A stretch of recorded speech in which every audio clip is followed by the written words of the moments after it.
75 साल, आखिर ये 2014 से ही क्यों इतना चर्चा में बना हुआ है। कहने को तो बस ये एक उम्र है, लेकिन इस उम्र ने राजनीतिक गलियारे को सुलगाया हुआ है। पीएम से लेकर भाजपा के नेताओं की गले की घंटी बना हुआ है ये 75 साल, जिस पर विपक्ष भी अपने तीर छोड़ता जा रहा है। यहाँ तक विपक्ष ने आरएसएस प्रमुख तक को नहीं बख्शा।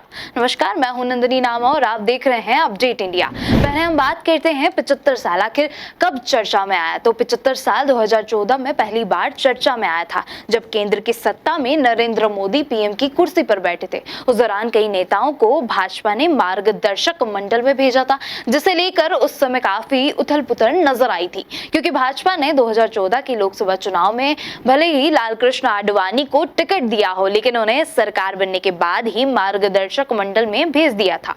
इसके अलावा पूर्व भाजपा अध्यक्ष मुरली मनोहर जोशी को भी भेजा गया था। उस दौरान ये दावा किया जा रहा था कि 75 साल के बाद भाजपा अपने नेताओं को एक्टिव राजनीति से रिटायर कर देगी।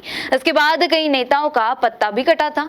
इसके अलावा पिछले साल हुए लोकसभा चुनाव में भी ये मुद्दा उठा, जो पीएम मोदी के रिटायरमेंट से जुड़ा हुआ था। दरअसल लोकसभा चुनाव के दौरान तिहाड़ जेल से निकलने के बाद आम आदमी पार्टी के प्रमुख अरविंद केजरीवाल ने दावा किया था कि सितंबर 2025 में पीएम मोदी 75 साल के हो जाएंगे। इसके चलते वे पीएम की कुर्सी छोड़ देंगे और पीएम कुर्सी गृह मंत्री अमित शाह को मिल जाएगी। अरविंद केजरीवाल ने यूपी में इसी एजेंडे के तहत ये तक कह दिया था कि अमित शाह के इशारे पर यूपी के सीएम की कुर्सी योगी आदित्यनाथ को भी हटा दिया जाएगा, जिसके बाद देश की राजनीति में भारी भूचाल भी देखने को मिला था। इस पर खुद केंद्रीय गृह मंत्री अमित शाह को सफाई देनी पड़ी थी। अब फिर से आरएसएस चीफ मोहन भागवत ने एक बड़ा बयान देकर 75 साल को चर्चा में ला दिया है। मोहन भागवत ने कहा, 75 साल की उम्र पूरी होने के बाद लोगों को दूसरों को भी काम करने का मौका देना चाहिए। उन्होंने ये बात नागपुर में एक कार्यक्रम के दौरान कही। उन्होंने कहा, 75 साल पूरा होने पर किसी भी नेता को अगर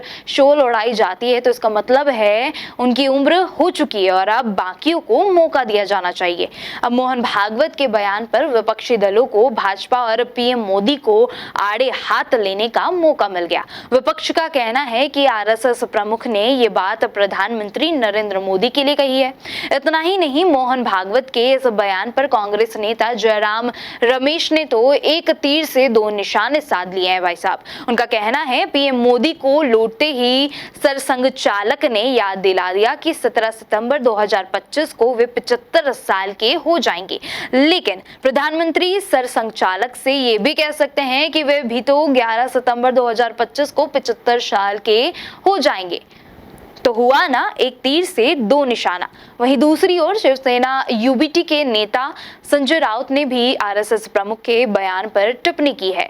संजय राउत ने कहा, पीएम मोदी ने आडवाणी, मुरली मनोहर, जयवंत सिंह जैसे बड़े नेताओं को जबरन रिटायरमेंट दिला दिया था। अब देखते हैं क्या मोदी इसका खुद पालन करेंगे या नहीं।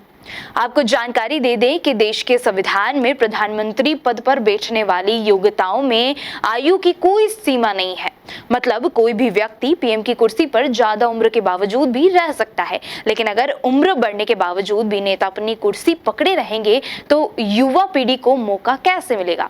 कहते हैं अनुभव सर्वोपरि, यानी कि सबसे ऊपर अनुभव होता है, लेकिन यही अनुभव युवा नेता को आगे बढ़ने में भी तो काम आ सकता है, ताकि देश को एक नई युवा सोच मिले। उदाहरण के लिए जैसे सरकारी पदों या नौकरियों में व्यक्ति की एक एज लिमिट होती है, उसी प्रकार राजनीति में क्यों नहीं। अरे भाई, राजनीति का ऐसा भी क्या लोभ जो युवाओं को मौका तक ना दे। विकसित सोच ही तो विकसित देश का निर्माण कर पाएगी। वहीं दूसरी तरफ जो विपक्ष भाजपा के नेताओं की उम्र का मुद्दा उठाता है, वही विपक्ष क्यों अपने नेताओं की उम्र नहीं देखता।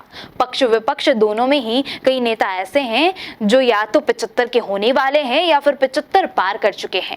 अब आप कमेंट में बताइए, क्या आपको भी लगता है कि राजनीति में एज लिमिट होनी चाहिए? साथ ही आप किस युवा नेता को राजनीति का भविष्य मानते हैं?